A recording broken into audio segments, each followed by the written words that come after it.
Hi, Amelia. Can you hear me?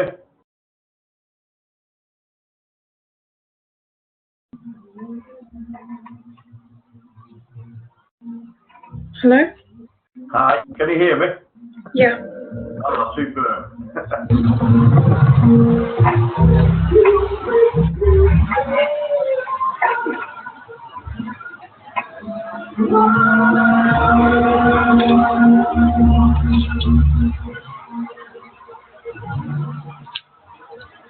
You have a party there?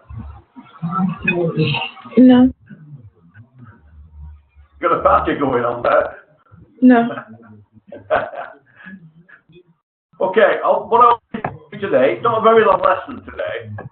It's the last part of the unit, and I just wanted to cover a little bit about culture, and then go on to have a discussion with you on how you get on with your portfolio. If there's anything else you need. Okay. Okay. Yeah. Okay. Unfortunately, I can't really get rid of that picture of me at the side of the screen today. I don't know why. It's refusing to go. Okay. There are a number of different types of culture in an organisation. When we walk into an organisation, you get a feeling of what it's like and what the atmosphere is like within the company. And sometimes that can be really refreshing.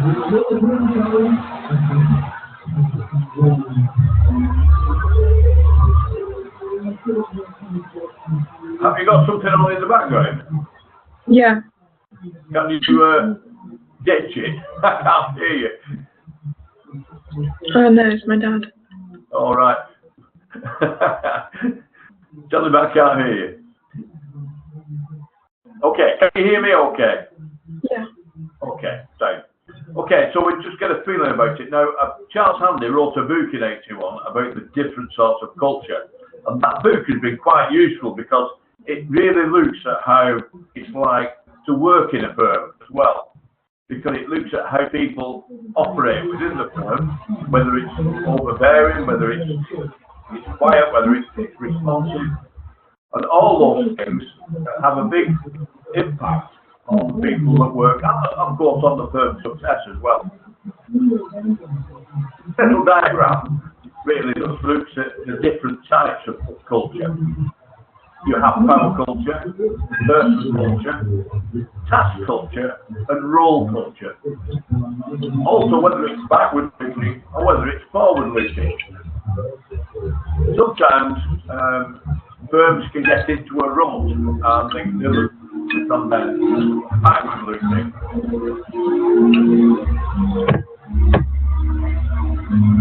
A power culture firm, control is the key element. Decisions are made by one or a small number of people. They usually found in small businesses where there aren't a lot of people involved. It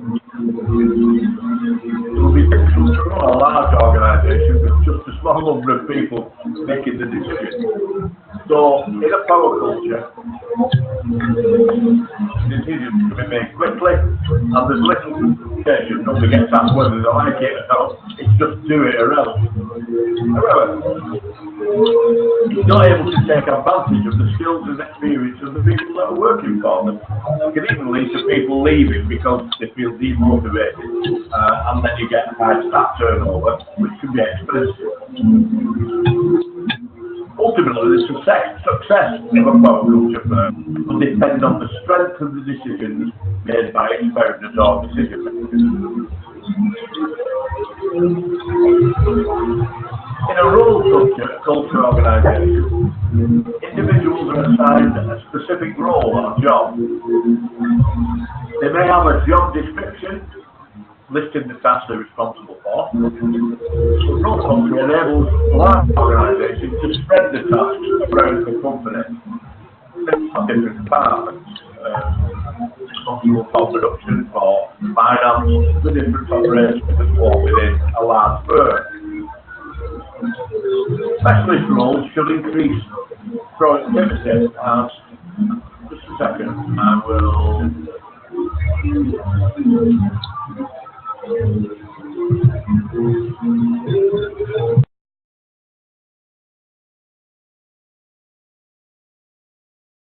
Okay, really, I've just muted everything from your end, so we've lost that background noise. Okay. Yeah, so employees are responsible for completing tasks. They are fully trained and experienced to do so. However, the role culture may be unsuitable for organisations with only a small number of employees, where everyone needs to take on a variety of jobs. That happens quite a lot in small companies. There'll be one person doing 3 or 4 different jobs, maybe because those are not full-time jobs, so they'll cover 2 or 3 of them. The role culture organisation may find it difficult to adapt if staff are controlled by tight systems and procedures.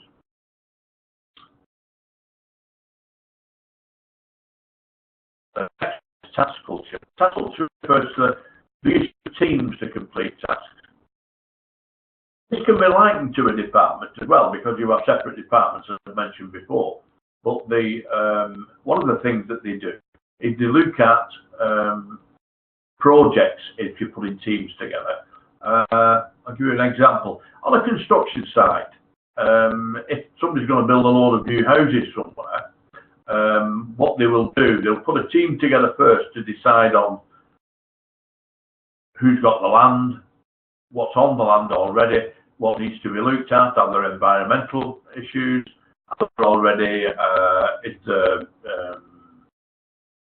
poisoned land with chemicals or anything else. They'll go through a whole stage, and there'll be a team set down to do all that before any work even starts. So the next project team will do the groundwork, setting everything out, making sure all the plans where the houses are going all set out, the concrete and all the rest of it. And then the next will come in, will do the building. So yeah, project team will be set specific tasks to complete the scale and the budget as well. Everything these days, otherwise finance spirals out of control. A task company feel motivated because they are empowered to make decisions within the team, and they may feel valued because they have been selected for the team, and there is a to achieve team complete the task successfully. They almost, well, it seems to be creative with the on where you actually work and what you do. I use there are whole regulations prevent creative when problem solving specific procedure, otherwise somebody could get hurt. Things like traffic management in and out of the site, so that you keep people who are walking about away from big machinery that's coming out and things like that. If somebody move about, they could say, okay, they would have to go through channels to make sure how it was there for and why it could or couldn't be moved.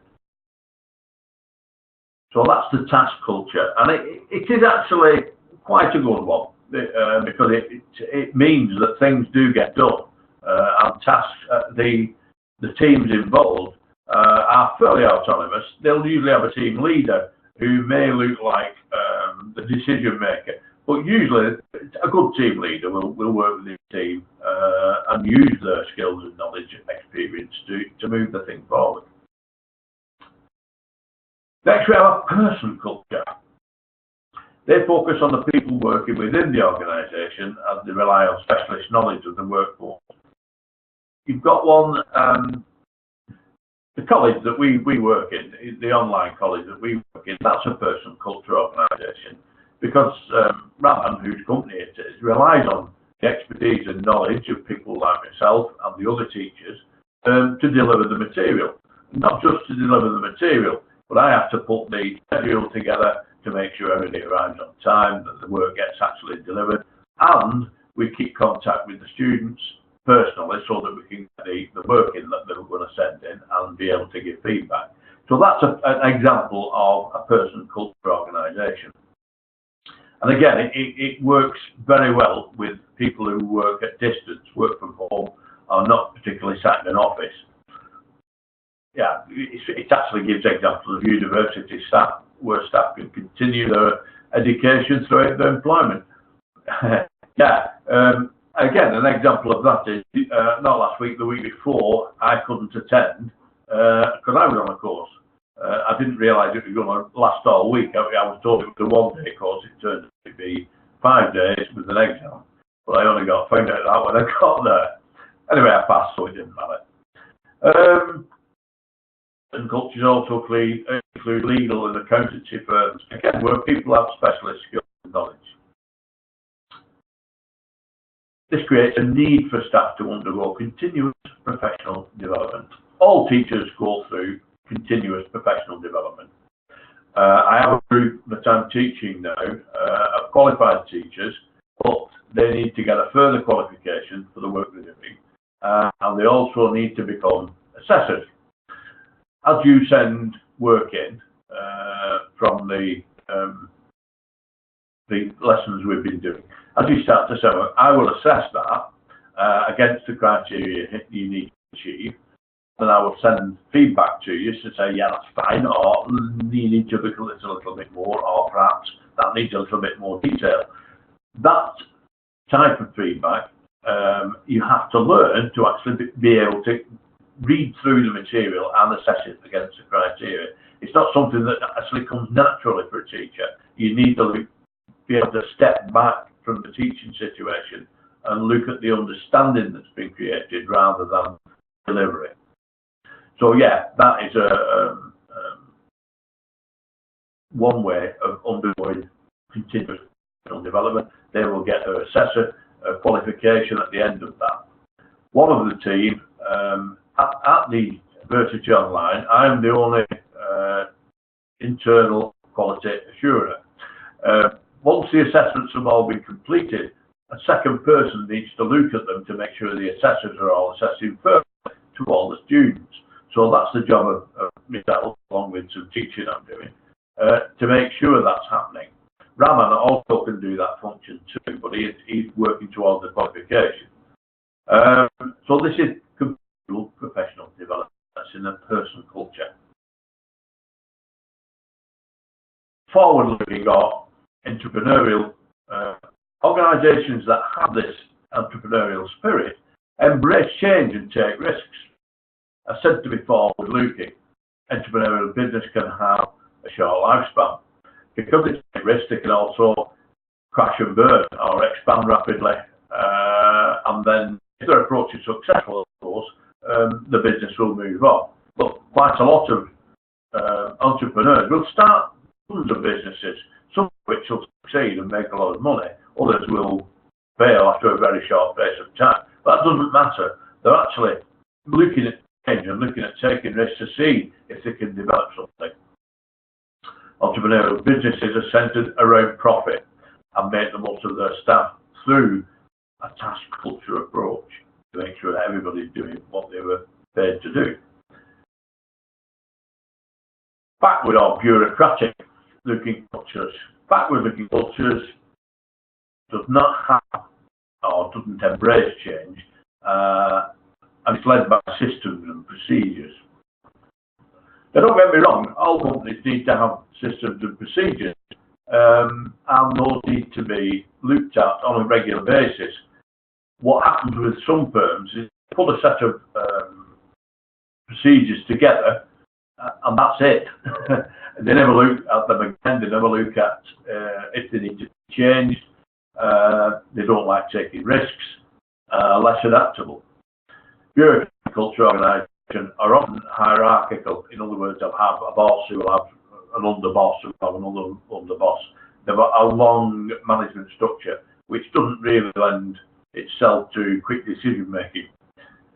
Lack of risk taking and flexibility can increase longevity, especially if the organisation is a public service. And again, this is why you get a lot of complaints about the public service, is that there's no urgency within the organisation. And that's partially true, but not fully true. For instance, the NHS is a public service organisation, but you can't say that they're sitting about all day. They're busy from morning till night. It can also be the reason why long-standing commercial businesses suddenly go into administration and close, because they've not modernised, they've not changed, they've not brought in new technology. they've not done anything to actually look at changing the way they've set up, because we've always worked this way, it'll always be okay, and it quite often it isn't. That actually is the last part of the programme that we've got set for this unit. 3.1, yeah, organisational culture was the last of the sets for that. Now, what I want to do is I want to have a look at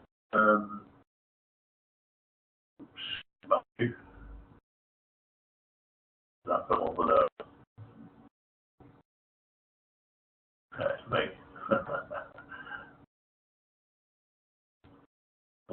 Again. Yeah, we've got that. The things we've looked at, I'm just going to go over one or two of the things now with you, and I'll just switch it back on again so we can see.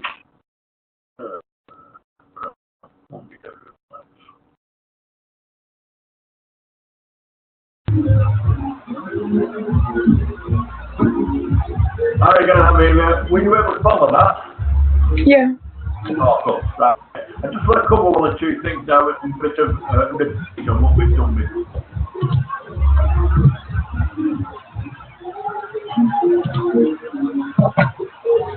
Quick look.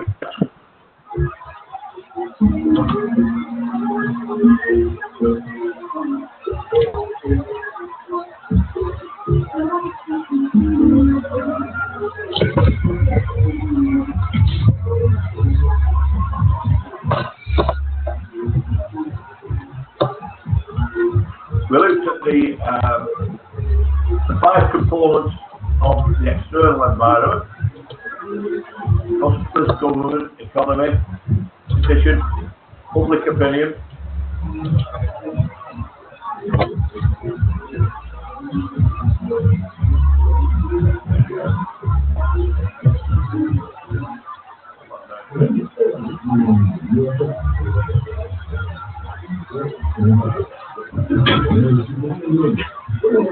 When I look at festival,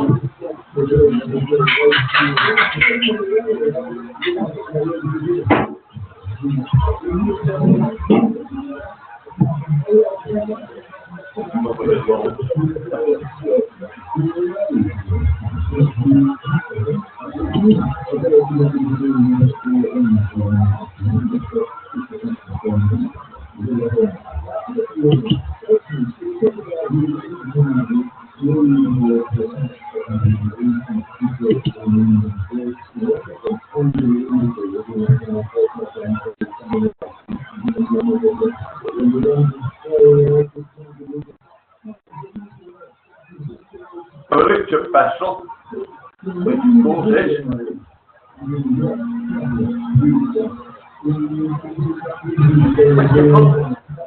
economic, social, technological, environmental, yeah. Yeah.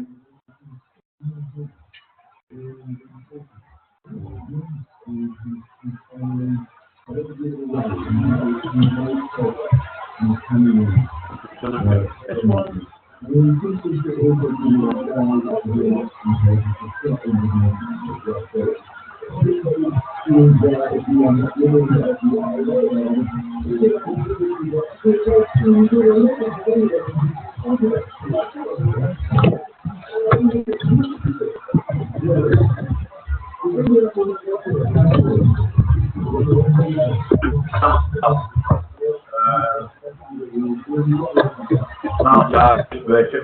Realistic of maybe all effective time. All of those, the 4 P's of marketing: price, promotion, place, all need to be on these scriptures. If you go into unit itself,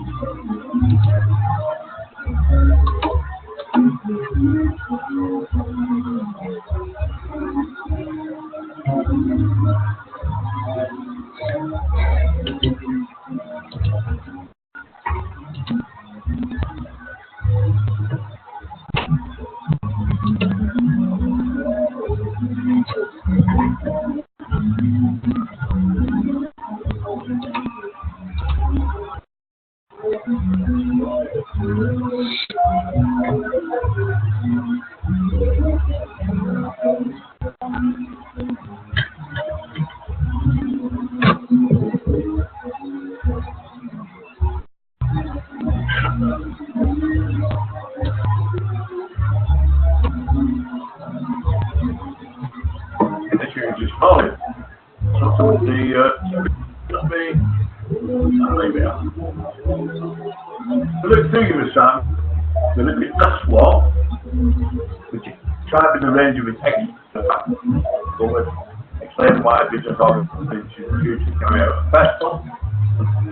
Have 3 steps crisis management, that's it on the material itself. Identifying the factors which contribute towards environmental damage. Explain out factors which contribute towards environmental damage can be minimised. And then again, explain how lack of care can impact on the business, profitability, and reputation. If you want to get a break, it's asking you to do a complete mental analysis in an organisation.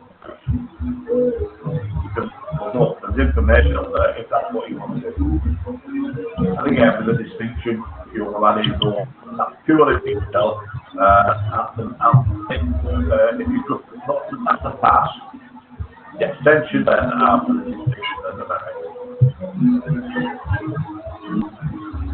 That's two with an explanation of the function of marketing and everything selling. In particular, describe the difference between marketing and selling.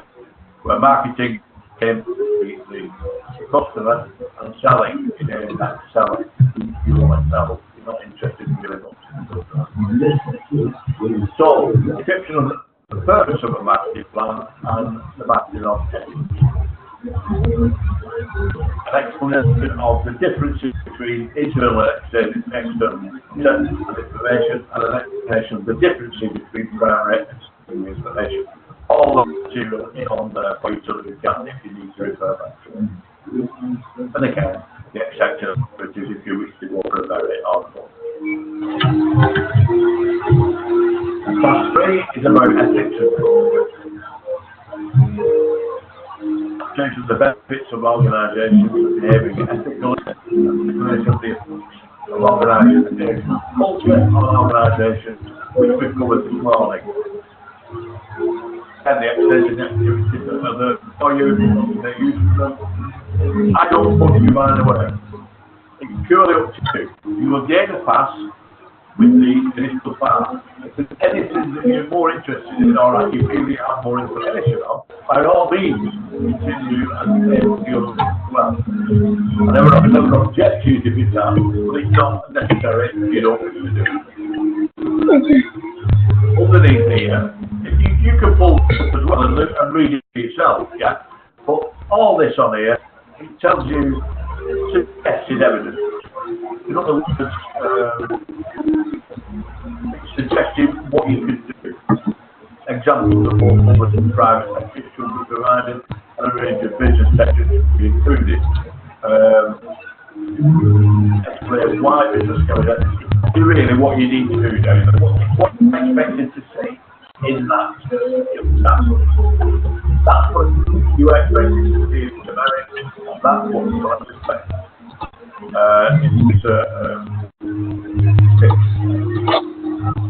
Each learning objective is covered exactly the same way. An explanation of function and marketing should be comprehensive, and the learner must differentiate this from selling. So, that again is giving you a clear example of the sort of thing in exercise. The one today is linked to the relationship of culture, into power, and person, which I think we mentioned this morning. So, all of these things are everything you do and use as part of your the evidence you're going to put together in your exam. Oh, I must mention, I told you if you had any work ready, you can post it onto the Moodle platform.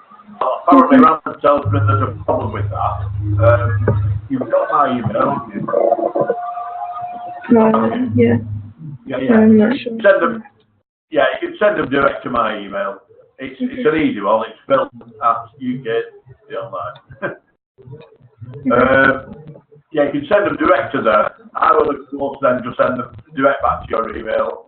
I will do on the Word document, so we can see, there's a review section here, which you just click on, and then you put a view comment, and it will put comments at the side. And when I send it back to you, you may have to open that up, and it'll tell you, it'll highlight something and then say, you know, this is a very good description, or it might say, you've made a statement, but why does it do that? Or how does it do that? Asking you to put a little bit more information in.